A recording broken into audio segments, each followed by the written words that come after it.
All right, ladies and gentlemen, this is going to be a continuation of our developments in Europe lecture. In our last lecture, we looked at the developments of Europe, mainly the developments of their government.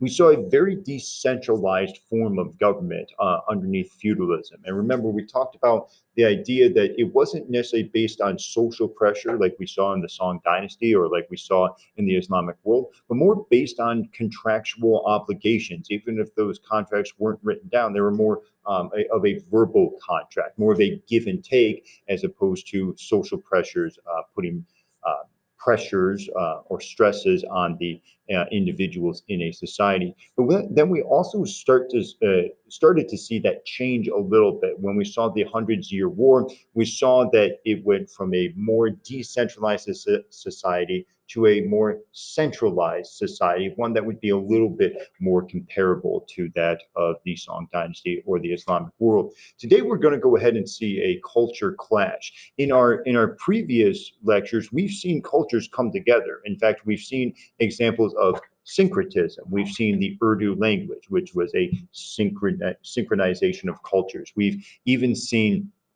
religions like Neo-Confucianism are a synchronization of different religions. But today we're going to take the European Christian world and it's going to go against the Middle Eastern Muslim world, and they are not going to sync up. They're going to be in conflict with one another. We need to be able to see the long-term impacts of that conflict because this is going to play out in many of our units for the remainder of the year. Let's go ahead and get started with our essential questions. Our essential questions are the same as before, and we're not going to focus as much on numbers 1 and 2, but we really will focus in on number 3. How does the development of culture create long-term impacts? Because now we are dealing with two cultures fighting against one another, and we have to see what the impacts of that conflict are. Our proof of understanding, not for this particular lecture, but in our synchronous learning, is that I can complete a flowchart to show cause and effect of the Crusades. I know I haven't talked about this too much, but there are three different ways that you can reason or think about history. You can use comparison, you can use change in continuity over time, or you can use cause and effect. With comparison, we've done comparison before. In fact, in our last lecture, we compared and contrasted the decentralized empires of Europe or the decentralized societies of Europe to the empires of the East, like the Song Dynasty and of the Abbasid Caliphate. So that's comparison. That's good. We can show change and continuity over time. We saw in our last lecture with Europe that they were highly decentralized, but one big change after the Hundreds Year War is that they started to become more centralized. So that's a change. A continuity is the exact opposite of change, is things that stayed the same. So in the case of Europe, the people were Christian and they remain mainly Christian even to today. So if you can show changes and continuities within the same area over a long period of time, that's another good historical reasoning skill. One that we haven't gone over and one that we will go over with the Crusades is causation. We need to be able to show multiple causes for the events. Very, very rarely, and especially in this class, because we're talking about these big, very important events, very rarely is it just one thing that causes a massive event. Usually there are multiple reasons why an event occurs. So there's going to be multiple causes of the Crusades. It's important that you are aware of those various and multiple causes and that you're able to explain them. So when we get to our flowchart during our synchronous learning, I don't have you guys do the flowchart because I like having you guys draw boxes and put arrows, and I don't that's not the reason why. The reason I want you to do the flowchart is so you can visually see the multiple causes of the Crusades and eventually take that visual that you created and put it into a paragraph form. Let's go ahead and get started with our lecture today. So before we get to the Crusades, we do have to talk about the background a little bit. We're going to be talking about the Seljuk Turks. Now, when we were studying the Abbasid Caliphate, I said that we are eventually going to talk about the Seljuk Turks. And I said we're going to talk about it in the future. The future is now, even though this took place almost 1,000 years ago in the past. But anyway, Seljuk Turks are here. Now, this is a Muslim force. They want to take more land. I mean, who doesn't want more land? So they see that they can take some land from the growing and weakening Byzantine Empire. Now, we have not studied the Byzantine Empire because it's outside of our parameters of history of 1200 to all the way up to the modern day. And so we really haven't talked about them much. What you need to know is that they are Eastern Orthodox Christians. This was the Western Church over here. This is Catholic Church over in Europe. This is the Eastern Orthodox Church that we mentioned last time when we talked about Russia as well. So the Byzantine Empire is weakening. It's a Christian empire, and they know that this Muslim force is coming to get them. So they reach out to the Pope after the Battle of Manzikert in 1071 and say, hey, look, there's a Muslim force of Seljuk Turks that are taking and encroaching our land. We really, really need your help. And the Western Church is eventually going to say, yes, we'll help you guys out. You are Christian, we are Christian. We're going to work together in order to defeat the Muslims here. That is the background here, and that's what we need to understand. What is going to eventually happen is that the Islamic world is going to take over Jerusalem, which is right down here.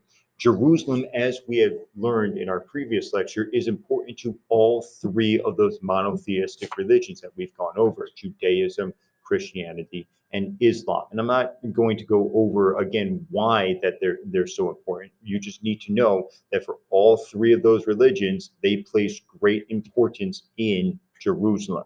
Let's go ahead and move on.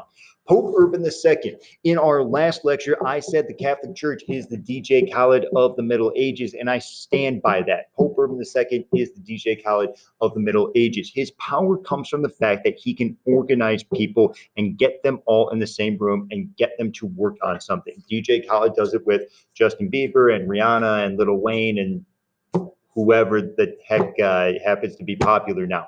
Pope Urban II does it with all of Europe. Remember, Europe is highly decentralized. There's no king or queen that can, unify people like the Catholic Church can. So Pope Urban II calls together a council, the Council of Clermont in France in 1095, and he says that all Christians need to take up arms and regain the Holy Land from Muslim control. Christians are going to be more than willing to do this, as we see on this slide. And here's the reason why. Pope Urban says that killing a Muslim isn't a sin.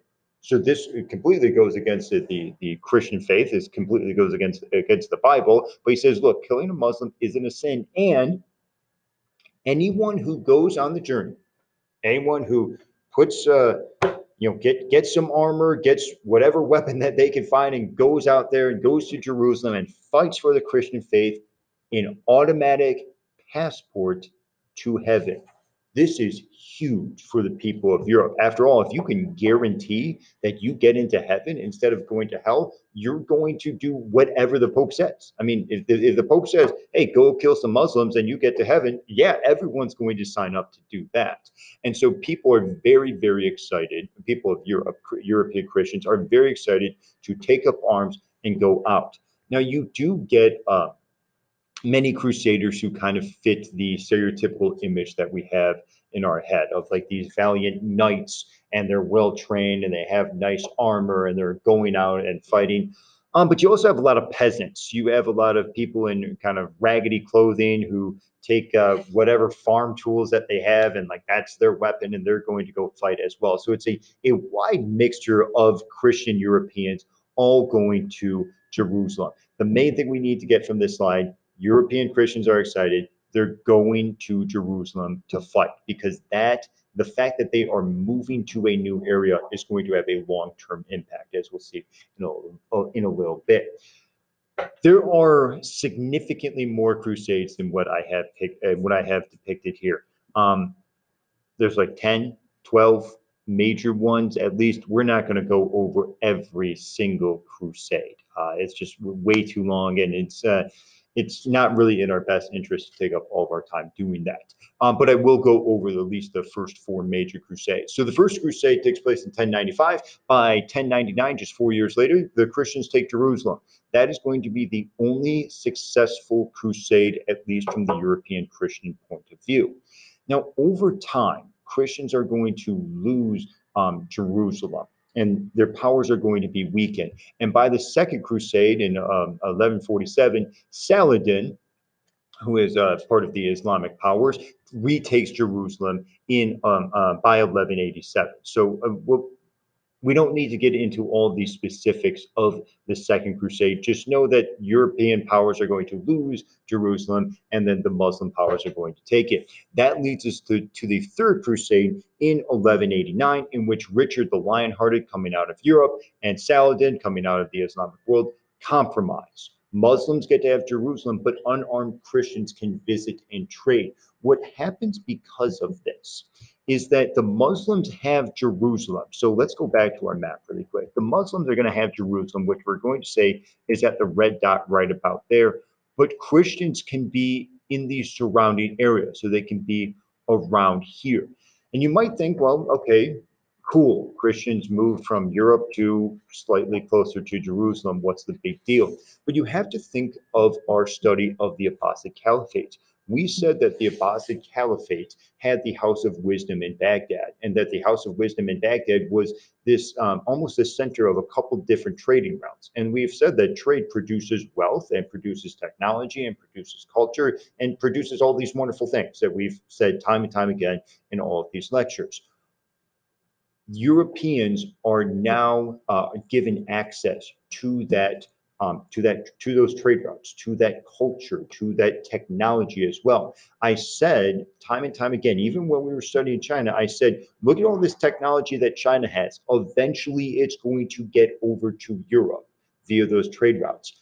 The Third Crusade accelerates that process. The Third Crusade moves Christians into what we call the Abbasid Caliphate, or into the Islamic world, and so they are able to now have access to all of that technology and all of that knowledge, and eventually they are able to bring it back to their counterparts and their families in Europe. So how does Europe eventually go through the Renaissance where they have all of this knowledge and technology? Well, part of that is because of the Crusades connecting them to the Middle East, which connected them to all the innovations coming out of India and China. I know that's a little long-winded explanation for how Europe goes through Renaissance, but it's important that we see those long-term causes and those long-term changes.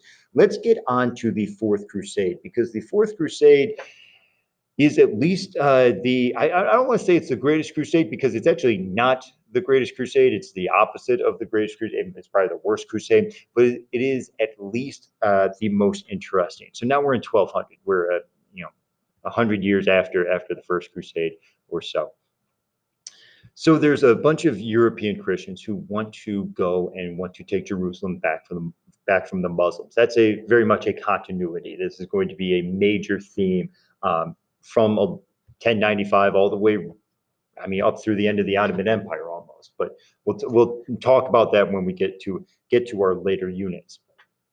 And so they decide that they're going to take a different approach. They're going to sail through the Mediterranean Sea into Egypt and go up that way. So to give you a little map of their route, they're going to take off from Venice. They're going to go down here through the Mediterranean Sea, come down here, and then go up through Jerusalem instead of coming over by land, which legitimately pretty smart idea. I mean, sailing over a sea is much quicker than walking over land. So not a bad idea there.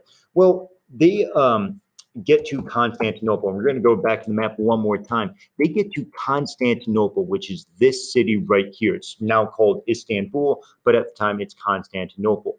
What I want you to keep in mind, Christians from Western Europe are in Christian, even though it's Eastern Orthodox, but Christian Constantinople, and they're trying to get to Muslim-controlled Jerusalem. It's important to remember that Constantinople is controlled by the Christians. Well, the Crusaders run into a bit of a problem.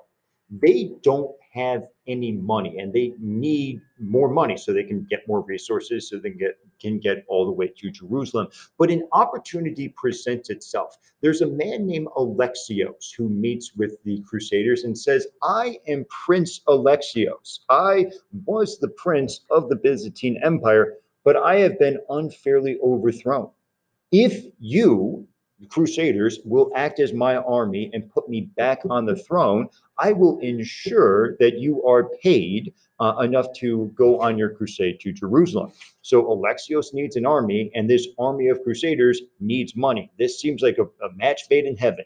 And so the Crusaders fight for Alexios. They go into Constantinople, they fight against the people there, they put Alexios back on the throne. And Alexios is on the throne, and he's sitting there all nice and tall. He's got his little crown on his head. He's feeling pretty happy. And the Crusaders say, okay, well, you're back on the throne. Everything seems good. You're going to pay up, right? And Alexios says, about that, I don't have your money right now, but I'm friends, and I can raise taxes. I can get some tribute payments, and just give me a little bit. Just give me a few months, and I'll go ahead and pay you back. And the Crusaders say, fine, okay, we'll just hang out, in Constantinople, around Constantinople for a little bit. Once you pay us, then we'll be on our way. Alexios says, great, that's wonderful. That's a great plan. Alexios does not stay on the throne for long because he overthrew whoever was on the throne. People wanted to overthrow Alexios, and not too long into Alexios's reign, a individual named Morsophilus overthrows Alexios. Now, I do not want to say Morsophilus, and the Google captions wasn't even close on spelling Morsophilus correct. So I'm going to call him Mort for short. But Mort actually wasn't that short according to historical records. So we'll call him Not So Short Mort. So Not So Short Mort is now on the throne instead of Alexios. And the Crusaders, hearing that Alexios is no longer on the throne, go up to Not So Short Mort and they say, hey, Morty, what's happening, bud? So listen, that other guy, he owed us a whole lot of money, and he never paid up. So you're going to pay up, right? And Not So Short Mort says, no, not going to do that. And please get out of my kingdom. Please actually just leave Constantinople. You are not welcome here. And so the Crusaders are kicked out of Constantinople, and so they are camping on the outskirts of Constantinople. And they're very, very upset with Not So Short Mort because they don't have their money and they can't engage in their crusade and they can't ever get to Jerusalem.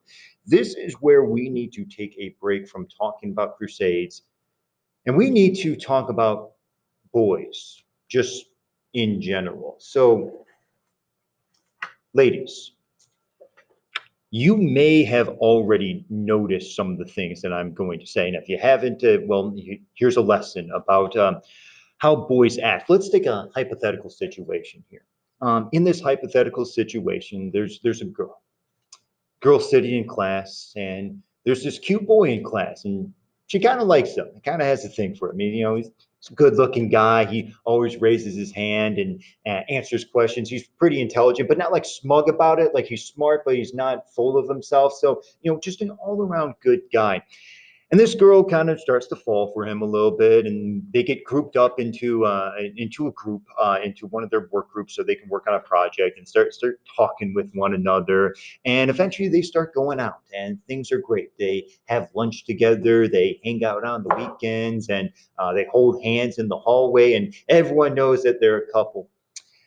And one day, the boy says to the girl and says, "Look, babe, I'm hanging out with my friends this weekend, and I was wondering if you wanted to come join us. Bring some of your friends as well. This is a big moment for you. After all, this is going to be really the first time that you are going to hang out with his friends, and you kind of need to show off a little bit. You need to, you need to have his friends like you, because if they like you, then you're golden, then you're good. Then he's not going to break up with you or anything.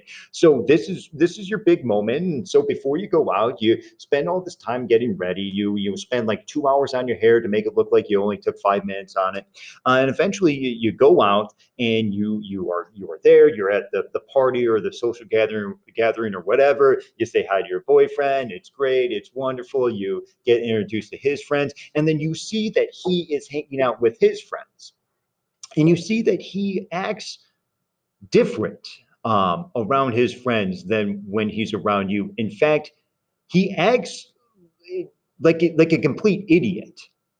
He's dumb. He sits in the corner with his friends and he just laughs at dumb jokes and says dumb things. They like all sit around and make fart noises with their arms and whatnot. All of it is just dumb and weird and completely different than what you've seen and what you've experienced with this individual. What you are seeing is you are seeing boys in their natural habitat. And this is actually a natural phenomena. When you take a boy and he's just by himself, he can be fairly smart, man. He's not going to be, he's no Einstein, but he's certainly not dumb.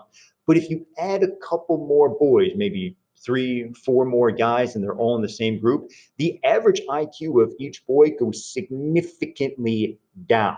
I don't know why it occurs. It just does. And this is true amongst all men. Even the most intelligent men, you put them around other men, that intelligence just goes down. And it's also exponential. So the more men you have, the dumber each individual guy is. So with three or four guys, yeah, they're sitting in the corner making dumb jokes. With 20 or 30 guys, they're all just kind of yelling at one another.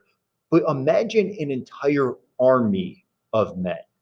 I mean, we're talking thousands of men all in the same place. They're no longer speaking in any sort of coherent language so much as they are just grunting at one another, like, oh, that's pretty much what they're going to do. And so back to our story about the Fourth Crusade, there are thousands of crusaders, thousands of male crusaders outside of the city of Constantinople.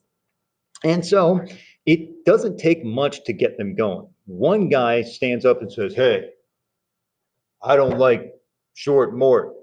I don't like him. He didn't give us money. We should take over Constantinople. And then a couple other guys hear that. And remember, they're surrounded by men, so their IQ is at an all-time low. So they sit there and they say, yeah, yeah, we should take over Constantinople. And there's one guy who's all the way in the back who's like, yeah, we should take Constantinople. So thousands of men all gather together and they're all grunting. They're all like high-fiving each other and fist bumping and pounding their chest. We're going to take Constantinople. I want to remind you that Constantinople is one, not Jerusalem. Look at the map. This is where they are supposed to be. They're supposed to be right here taking over Jerusalem, which is down here. They are here. So they're not even close. It's not like they messed up and they actually attacked the city next door to Jerusalem. Like, no, they are thousands of miles away from Jerusalem. They're not even close. Secondly, this is Constantinople. It is a Christian city. They are Christians attacking a Christian city. So they go into Constantinople, they take over the whole thing, they completely destroy the city, they take out all the riches and wealth. The Pope hears about this and says, you canceled, and he excommunicates all of them. He kicks them out of the church because they are Christians attacking other Christians instead of attacking the Muslims as they were supposed to. Why does the Fourth Crusade matter?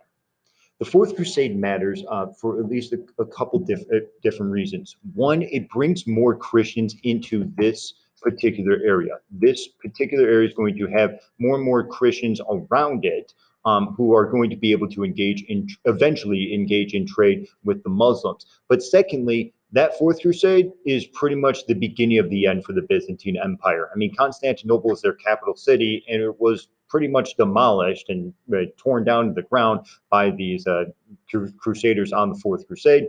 And so it's going to be the beginning of the end for the Byzantine Empire. This is going to allow more Muslim communities and more Muslim empires to take over. And when we get to Unit 3, we'll talk about the Ottoman Empire. So because the Byzantine Empire is so weak, the Ottoman Empire is going to be able to take control of this particular area right there.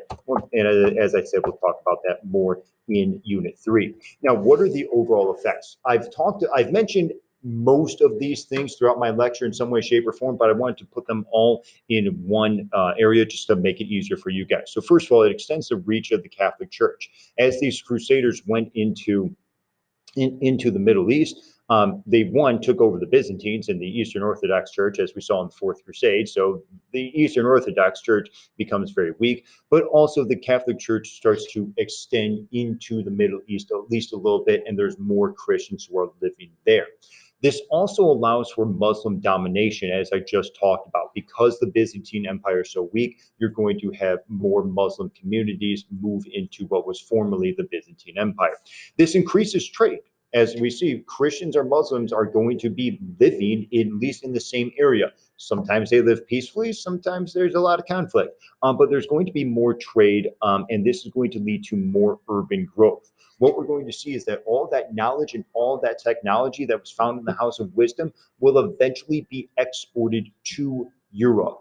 And what's going to happen is that there's going to be a series of merchants in Europe who are able to trade certain goods and able to gain a lot of wealth. And as they gain much wealth, they can start to challenge the power of the church. As we've seen in the last two lectures, the Catholic Church is the all-powerful force in Europe. It's not the kings and queens. In fact, we saw the kings and queens don't have power. We saw that the lords were the ones who really had a lot more power, in addition to the Catholic Church. But that power of the Catholic Church is going to start to weaken because the merchants, the burghers, are going to gain more wealth, and they're going to use that money to gain a bit more power. We'll talk about that more in Unit 3.